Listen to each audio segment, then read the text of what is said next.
Assalamualaikum warahmatullahi wabarakatuh. Waalaikumsalam.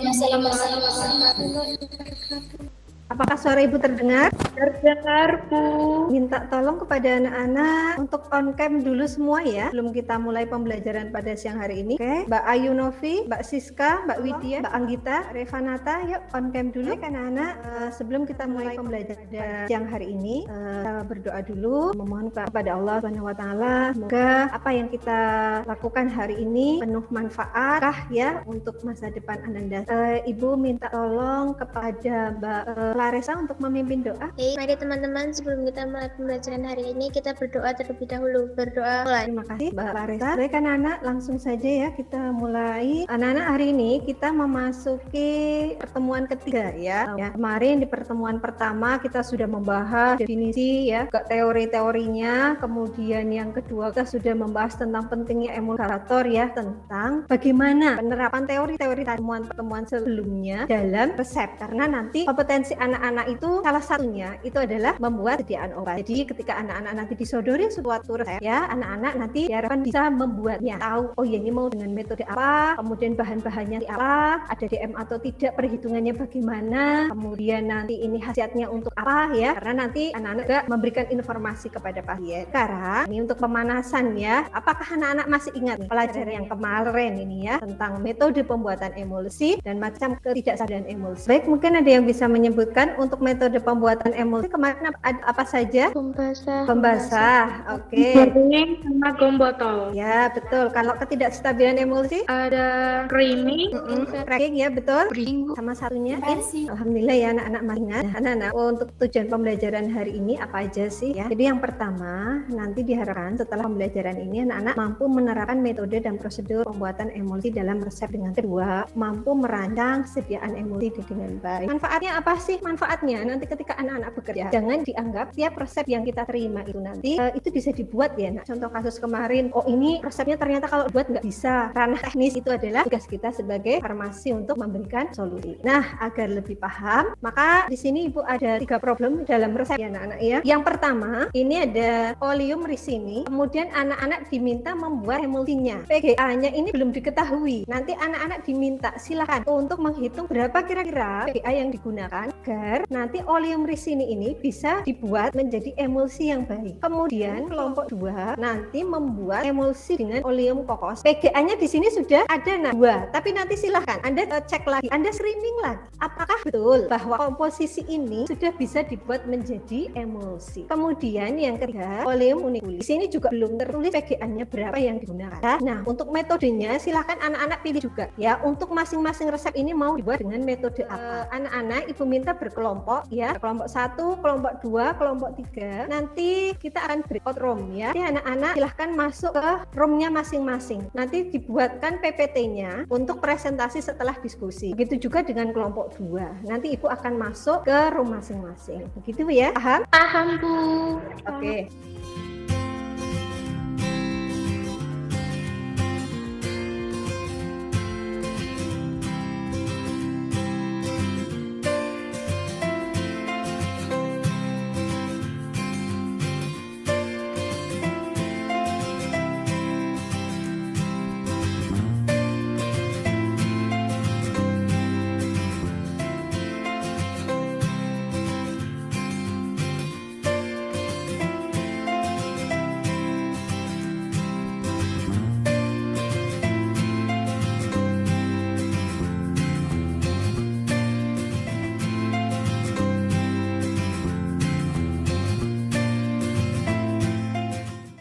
Yuk, waktunya habis ya. Assalamualaikum warahmatullahi wabarakatuh. Saya Hans Andreas dari kelompok 1 sama rekan-rekan saya Anggita Puan, saya Iva Sukma, Dianur Cahaya dan Siska Mailani. Kelompok 1 membahas tentang resep ini ya. Tidak ada dalam resepnya ini dokter dan tidak ada alamat pasiennya. Tidak ada dosis maksimalnya ya. Timbangan oleum ricini 10 gram, PGA sepertiga kali 10 gram dengan 3,33 gram. Air totalnya 125. bahan. Kurangin 10 ditambah 3,33 tambah 7, jadi sama dengan 104,67 mili air yang dipakai. Cara pembuatannya, botol ditera 125 mili, timbang semua bahan. Membuat korpus emuls terdiri dari oil ricini 2 kali PGA 3,33 gram, air 1,5 kali jumlah PGA yaitu 4,99 mili. Bahkan sisa oleum ricini tambahkan sakarum alba 7 gram, kemudian digerus hingga homogen dengan aquades hingga volume 125 mili. Masukkan ke botol, beri etiket putih, keterangan 1 kali sehari, sendok makan sebelum tidur malam. Khasiatnya laksantia. Terima kasih Mas Han presentasinya dan Mbak Siska dari kelompok 1. Mungkin ada pertanyaan dari kelompok lain, silahkan. Apakah ada pertanyaan? Saya Bu Revanata Veronica dari kelompok 2. Mengapa jumlah PGA yang ditimbang 1/3 bukan 1/2? Karena minyak lemak PGA kali berat minyak, kecuali oleum ricini karena memiliki gugus OH yang bersifat hidrofil sehingga untuk membuat emulsi cukup dibutuhkan sepertiganya saja. Ada lagi pertanyaan? Mas Han, terima kasih. Mbak Claresta, terus siapa ini? Oh iya, silakan. Emulsi dibuat dengan metode apa ya? Dengan gom kering. Nah, saat membuat korpus emulsi PGA ditambah air dulu baru kemudian minyaknya. Maaf, mungkin saya koreksi. Kalau yang ditambahkan tadi adalah PGA ditambah air dulu, berarti nanti metodenya itu metode gom basah. Basah ya Bu? Ya, ya. Jadi bedanya di situ ya. Kalau PGA-nya nanti ditambah minyak dulu itu kering. Tapi kalau PGA-nya itu ditambah air dulu itu gom basah. Gitu Mbak Claresta ya. Baik, terima kasih untuk kelompok 1 atas presentasinya. Kita kasih aplaus dulu. Yuk, aplausnya. Dilanjutkan kelompok 2, Mbak Nur dan kawan-kawan, silahkan. Selamat siang semuanya, terima kasih sudah mau bergabung di Meet ini. Terlebih dahulu, perkenalkan nama saya Nur Hidayatur Rahman. Saya perwakilan dari kelompok 2 untuk presentasi. Sudah tertera di layar kalian masing-masing. Ya, Mbak.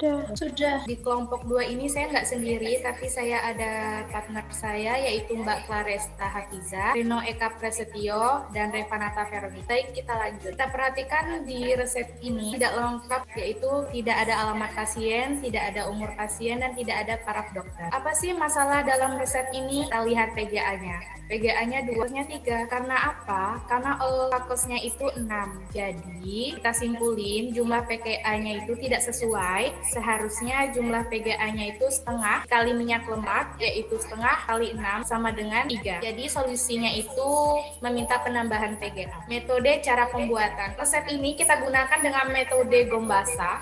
Cara pembuatannya itu botol ditera, lalu ditimbang semua bahan, membuat crops omulasi terdiri dari air 1,5 dikali jumlah PGA. Lalu ditambahkan sisa oleum, ditambahkan sach alba 7 gram, kemudian digerus hingga homogen dengan aquades volume. Setelah itu masukkan ke botol, beri etiket warna putih, terus jangan lupa kalian memberikan keterangan 1 kali sehari 1 sendok makan sebelum tidur. Jadi hanya itu presentasi yang saya sampaikan pada siang ini. Jika ada pertanyaan, mohon sebut nama kelompok serta nama kalian. Bisakah jika resep tersebut dibuat dengan metode gom kering? Bisa saja.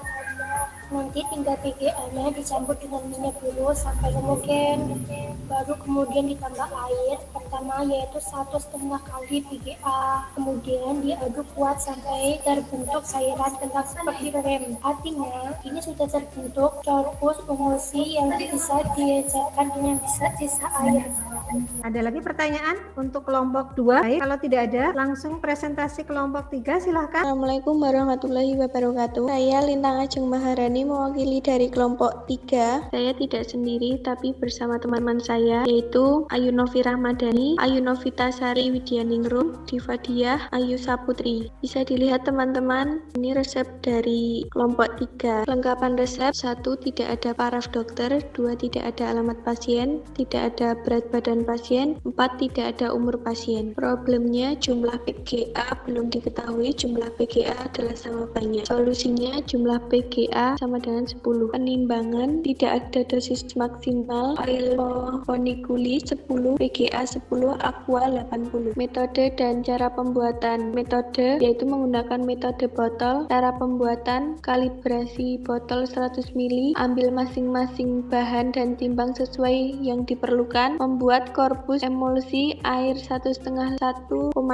sama dengan 10 sama dengan 15, tambahkan sisa oleum poros ditambah albarium, kemudian digerus hingga homogen dengan aqueous hingga volume. Masukkan botol, beri etiket putih, keterangan 1 kali sehari, 1 sendok makan sebelum tidur malam. Terima kasih. Wassalamualaikum warahmatullahi wabarakatuh. Waalaikumsalam warahmatullahi wabarakatuh. Ada pertanyaan dari kelompok lain? Silakan. Halo, satu pertanyaan saja ya karena waktunya sudah hampir habis.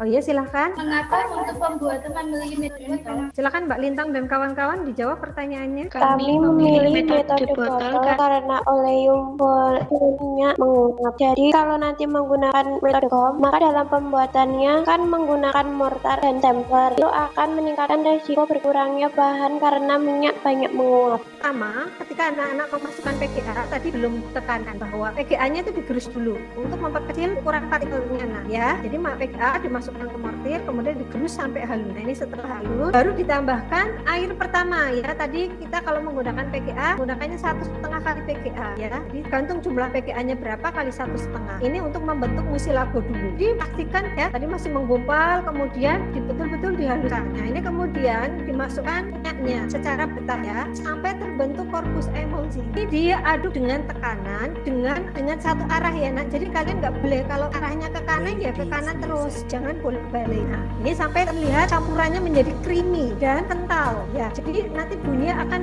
clicking. Jadi ya, ini setelah korpus emulsinya terbentuk baru diencerkan. Nah, bahan-bahan tambahannya tadi ada asam benzoat sebagai pengawet ya, ada pewarna, ini semua dilarutkan dulu di luar, baru kemudian dicampur. Nah, ini sampai tadi kan sudah terbentuk korpus emulsinya, baru tadi campuran yang di beker gelas ya, untuk zat-zat tambahannya, korigennya itu baru dicampurkan ke korpus emulsinya, primary emulsionnya. Jadi kuncinya di situ. Sudah selesai, diatkan ya tadi betul, dikalibrasi dulu botolnya ya, masukkan ke dalam botol. Kemudian, nah ini untuk penguatan ya. Tadi anak-anak sudah presentasi, bagian sudah betul ya, tapi memang ada beberapa mungkin nanti yang ibu koreksi satu persatu agar besok saat praktikum anak-anak betul jurnalnya itu memang sudah benar begitu. Ada yang kurang sedikit-sedikit nggak apa-apa ya, karena masih belajar di tahap awal. Nah di sini anak-anak ketika menerima resep betul tadi di screening dulu, apakah ada paraf dokternya, alamat pasiennya ya. Ini kalau yang di sini contohnya minyak ikan oleum iekori, timbangannya betul 10 gram. Jadi minyaknya itu ya sesuai yang di resep. PGA rata-rata sama permasalahannya di emulgatornya, karena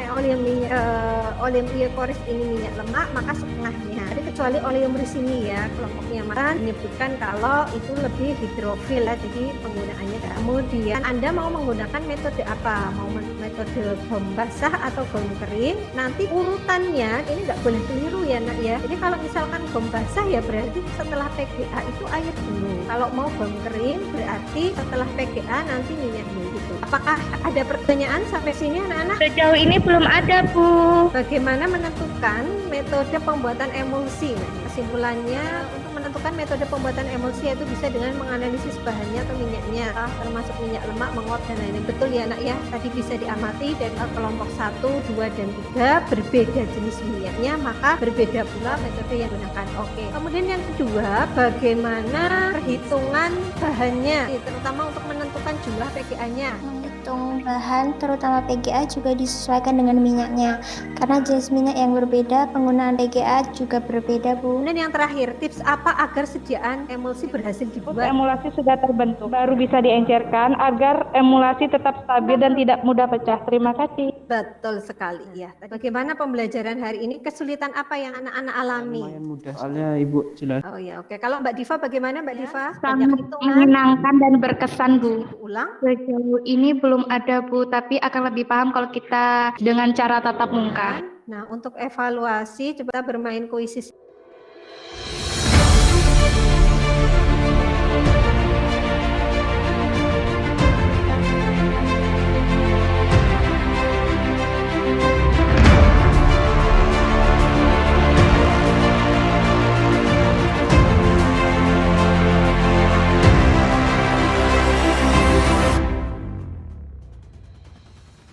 Baik, Ibu rasa pertemuan kita pada hari ini cukup. Kita tutup dengan bacaan hamdalah. Alhamdulillah. Alhamdulillahirabbil Mbak alamin. Claresta tolong dipimpin untuk doa penutupnya, Mbak. Teman-teman, untuk menutup pertemuan kali ini kita berdoa terlebih dahulu. Berdoa mulai. Terima kasih anak-anak untuk hari ini. Ibu harap tetap semangat, selamat belajar, jaga kesehatan, tetap taat prokes. Ibu akhiri, kurang lebihnya mohon maaf. Wassalamualaikum warahmatullahi wabarakatuh. Waalaikumsalam Waalaikumsalam warahmatullahi warahmatullahi wabarakatuh. wabarakatuh. Terima kasih, Bu. Terima kasih Bu, Selamat siang. selamat sore.